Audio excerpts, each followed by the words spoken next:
3-4 premières minutes. Parce que si nous savons qu'il y a le 911, comme le 911, qu'on va appeler, il est temps que l'ambulance arrive, moi j'ai fait quoi? J'ai fait quoi pour protéger, garder, bloquer la vie, l'empêcher à traverser l'autre côté de ces jours de mort? Dans l'ordre, constater qu'effectivement une personne a besoin d'aide, selon qu'on agit en amont ou en aval. Parler avec la personne, sécuriser d'abord l'endroit, parler avec la personne. S'il n'y a pas de conscience, ah mon Dieu, grande urgence, appelez à l'aide, c'est 911 ou sinon l'infirmière, elle va chercher quelqu'un pour appeler quelqu'un ici ou qui va chercher l'infirmière. N'abandonnez pas la personne pour commencer à courir partout chercher l'infirmière. Quand il va revenir, il est déjà parti. On ne quitte plus la personne. Juste devant la chambre, crier, demander l'aide et revenir. Faire quoi? Vérifier s'il respire, sur la poitrine. Les mouvements respiratoires. Si je vois que la personne respire, ok, je le place dans une position pour qu'il puisse continuer à respirer de façon sécuritaire. Et je continue à regarder. Dès que je vois qu'il n'y a plus de mouvement respiratoire, je le remets sur le dos, au sol, et je commence ma manœuvre de réanimation. Privilégier des compressions, surtout si la personne a lâché devant vous. Ou, selon votre jugement, si vous dites non, je ne vais pas me contenter de mettre son sang en circulation, je les mets en même temps, je ventile, bingo, 30 compressions, 2 ventilations, 30 compressions, 2 ventilations, en attendant que l'ambulance arrive, en attendant que si vous êtes dans une résidence, que l'infirmière et les autres arrivent. Là, tu vas respirer et ils vont prendre le relais, ils vont compter les processus. C'est tout ce qu'on veut que vous reteniez avant que les autres membres de l'équipe n'arrivent. Alors, les autres membres de l'équipe vont venir. Ils vont venir certainement avec un outil important. Cet outil, c'est le DEA. Vous entendez? AED.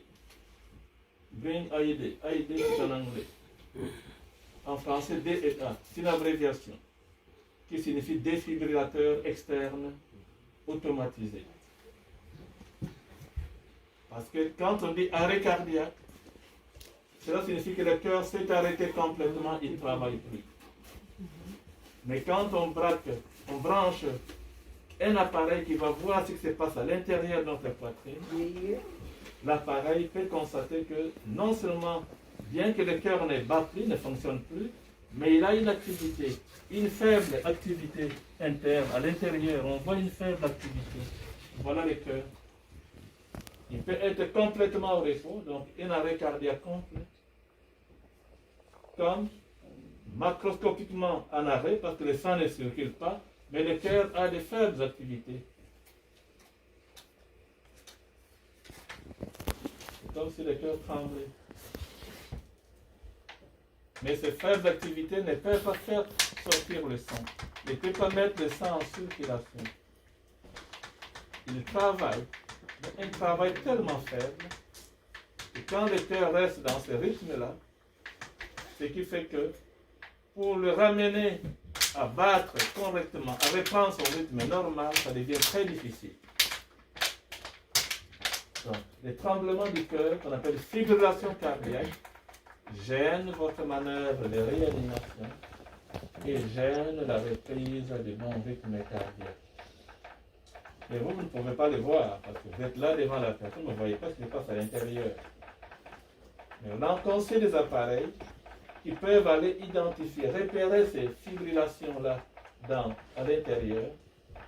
Et parce que ça gêne la bonne reprise de l'activité cardiaque, il faut annuler cette fibrillation-là.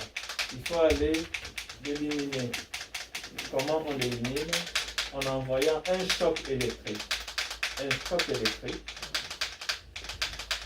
Et ce choc, c'est comme une gifle qu'on donne au cœur qui niaise pour qu'il aille complètement au repos, augmentant les chances de retrouver le rythme sinusal, le rythme cardiogène, le vrai rythme du cœur, capable de remettre le sang en circulation. C'est à cela que sert l'appareil qu'on appelle DEA ou défibrillateur externe automatisé. Quand est-ce qu'on va constater que la personne ne vit plus? Donc toi, tu vois que la respiration n'est plus là, le battement du cœur, tu commences à appeler compression. Tu appelles l'infirmière. Alors, quand est-ce qu'on va constater que la personne est morte? La naissance d'un être humain, comme le décès d'un être humain, relève simplement d'un acte d'un médecin. C'est grâce à un médecin que tu es né, que tu existes légalement ou civilement. Et c'est aussi grâce à un médecin que tu vas mourir. C'est-à-dire, tant que tu n'as pas ton acte de naissance, tu n'existes pas. Même quand tu vis, tu n'existes pas. Aucune société ne va te connaître, aucun état civil ne va te reconnaître, tant que tu n'as pas un acte de naissance signé par un médecin. Donc vous comprenez là où les choses comme ici. Si le médecin n'est pas... Est-ce que je suis en train de répondre?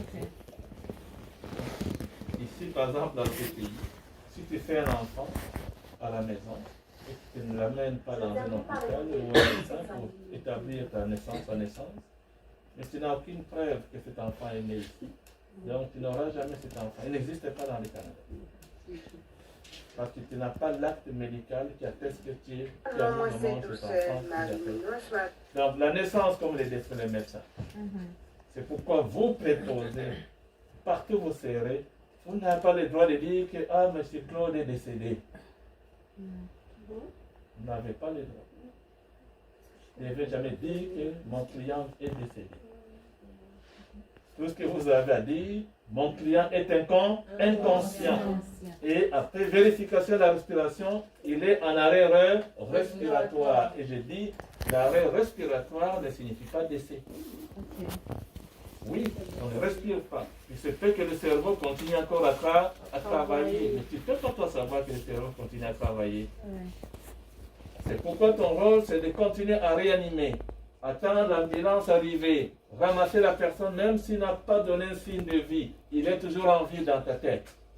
Il arrive à l'hôpital, il continue à réanimer dans l'ambulance, et à l'hôpital, on va brancher les électrodes au niveau du cerveau, faire l'électroencéphalogramme, où ils vont constater par exemple des tracés plats. Manque d'activité cérébrale, on va dire débranché, il n'y a plus rien, il est parti. C'est à l'hôpital avec des outils qu'on va constater qu'il est décédé. Même s'il a arrêté il y a 4 heures, il est devenu tout bleu, les signes cliniques sont visibles de décès, préposé, tu ne peux pas dire qu'il est décédé. Infirmière, tu ne peux pas dire qu'il est décédé. Continue à réanimer, appeler l'ambulance, on l'amène à l'hôpital. C'est là qu'on dira qu'il n'y a plus rien. Donc le mot décès n'existe pas dans votre texte. Est-ce que c'est clair pour ça? C'est clair. Il y a beaucoup de gens. Mais monsieur le docteur, il paraît que c'est pas tout le monde va l'avoir.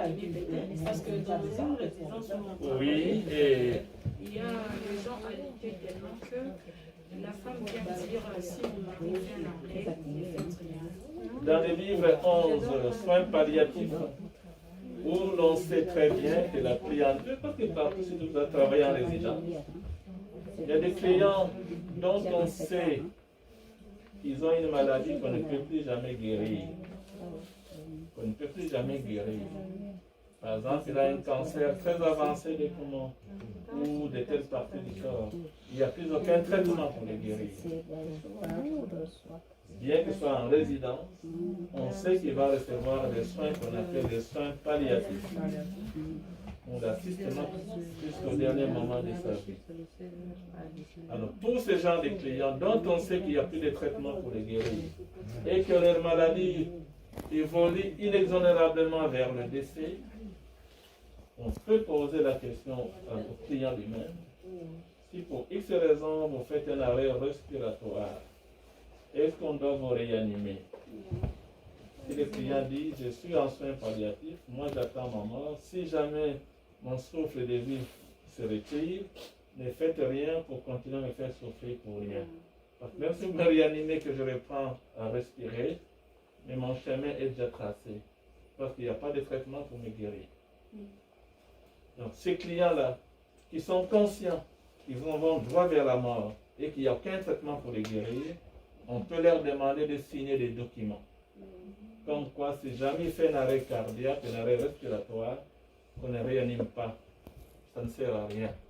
On n'a pas envie de les maintenir en vie, mais l'objectif, c'est de les accompagner vers une mort sereine. D'où ils vont signer des documents qu'on appelle les ordonnances de non-réanimation. Et cette information va circuler au niveau d'équipes soignantes, dont les infirmières, pour qu'ils vous disent en résidence que si telle personne fait un arrêt respiratoire, ne le réanimez pas. Parce que c'est en vertu de cette ordonnance de non-réanimation.